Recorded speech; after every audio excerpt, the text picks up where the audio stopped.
반갑습니다. 여러분, 프로토 교수입니다. 스포츠 모든 경기를 매일 분석 및 조합 픽 공유 중에 있습니다. 영상에 공개되지 않는 정보들도 정보방에 입장하시면 확인하실 수 있으니 참여를 희망하시는 분들은 영상 하단 고정 링크를 통해서 아무 조건 없이 자유롭게 참여가 가능하니 많은 참여 부탁드리겠습니다. 먼저 비아레알 대 레알 마드리드 한번 살펴보겠습니다. 비아레알은 셀타비고의 거센 저항에 부딪히면서 1대1로 무승부를 거두었습니다. 상대의 강한 압박에 슈팅을 3개 밖에 기록하지 못하는 등 상당히 고전했는데 제라르 모레노의 중거리 슛이 들어가지 않았더라면 셀타비고에게 덜미를 잡힐 수도 있었습니다.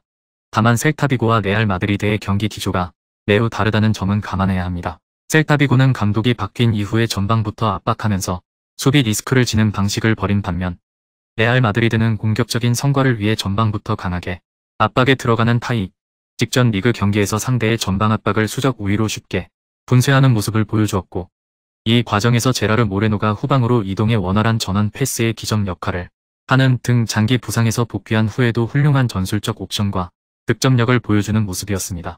다만 비아레알이 리그에서 레알 마드리드를 잡은 전술은 팀의 에너지 레벨이 꾸준히 유지되어야 가능한 전술 때문에 선수단의 연령이 다소 높고 휴식 기간이 짧았기 때문에 전술 수행 능력이 100%일지는 알 수 없는 상황입니다.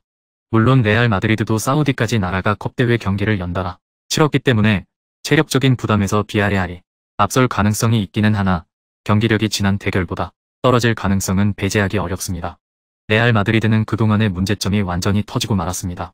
상대인 바르셀로나가 윙어로 포지한 가비의 중앙 관여도를 높이고 윙어 역할은 풀백인 발데에게 맡기는 방법에 전혀 대응을 하지 못했고 중원 싸움에서 계속 밀리면서 가비에게 1골 2도움을 허용하는 굴욕을 당해야 했죠.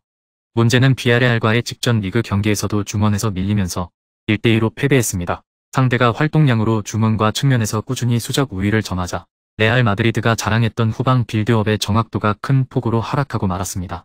벤제마가 꾸준히 주포로서의 역할을 해내고 있지만 최근 4경기에서 기록한 5골 중 PK가 3개였다는 점에서 오픈 플레이에서의 정밀도가 상당히 떨어졌음을 알 수 있는 상태입니다. 레알 마드리드도 공격성을 살리기 위해 전방 압박을 시도하고 있는 상태.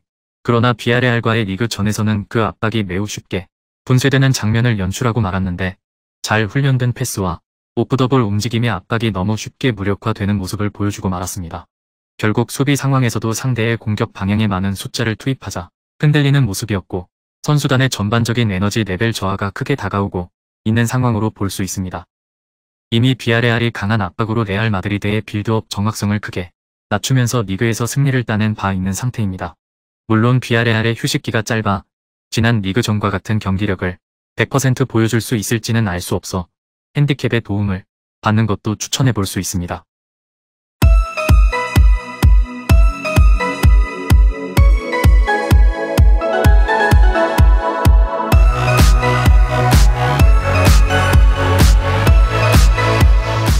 다음은 맨시티 대 토트넘 한번 살펴보겠습니다.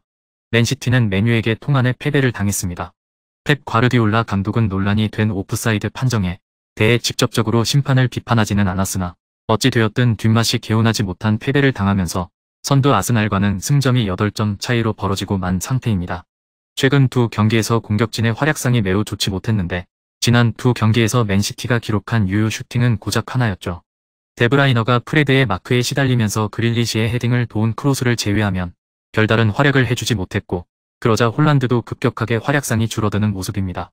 물론 최근 안정세를 찾은 맨유의 수비라인과 토트넘의 수비라인을 1대1로 비교하기는 어려우나 월드컵 이후 전반적으로 경기력이 고르지 못한 문제를 타개해야 할 필요성은 충분하다고 할 수 있습니다.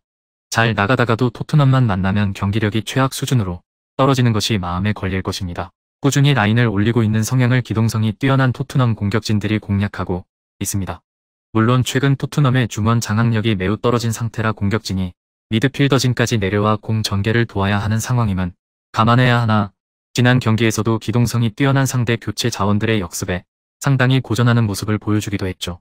토트넘은 북런던 더비에서 0대2로 무기력한 모습을 보이면서 잼스관 사수에 제대로 빨간 불이 켜지고 말았습니다. 한동안 북런던 더비에서는 홈팀이 이긴다는 징크스가 있었는데 지난 경기에서 질이 멸렬한 경기력을 보여주면서 해당 징크스도 깨지고 말았습니다. 지난 경기에서는 중앙을 틀어막기 위해 수비 시에는 500을 사용했는데 상대의 패스 워크에 전혀 대응하지 못한 모습이었죠. 맨시티를 상대로도 해당 기조를 유지한다면 패착이 될 가능성이 높은데 올 시즌 토트넘의 상백은 실수가 워낙 잦은 상황이라 낮은 라인을 유지하다가 실수가 나온다면 바로 실점 위기로 이어질 가능성이 높기 때문입니다. 전반적으로 낮은 수비 라인은 역습 전개에도 영향을 미칠 가능성이 높고 중원 싸움에서 완벽하게 밀리면서 공수 간격이 벌어지고 말았고 정확한 전방 전개를 기대할 수 없게 된 상황입니다. 물론 앞서 언급했듯이 높은 라인의 맨시티를 공략하면서 승기를 잡은 경우가 많기는 했지만 올 시즌 케인 정도를 제외하면 공격진들의 폼이 전반적으로 좋지 못합니다.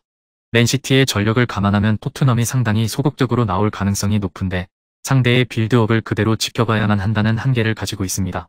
지난 경기에서 부진했지만 맨시티 빌드업의 핵인 데브라이너가 상대의 압박이 없다면 전방으로 공을 원활하게 보낼 가능성이 높고 홀란드도 힘을 받을 가능성이 높습니다. 금일 경기들은 이렇게 알아보았습니다. 좀 더 다양하고 많은 정보를 원하시는 분들은 영상 하단 댓글에 링크 클릭 후 문의하시면 아무런 조건 없이 정보방 입장 가능하니 입장하셔서 정보 받아보시길 바라겠습니다. 그리고 영상에서 리뷰하지 않은 디테일한 정보와 조합픽은 매일 교수 정보방에서 공유하고 있으니 꼭 참여해보시길 권장드리며 이번 영상은 여기까지 하겠습니다. 시청해주셔서 감사드리며 늘 여러분들의 건승을 기원합니다. 감사합니다.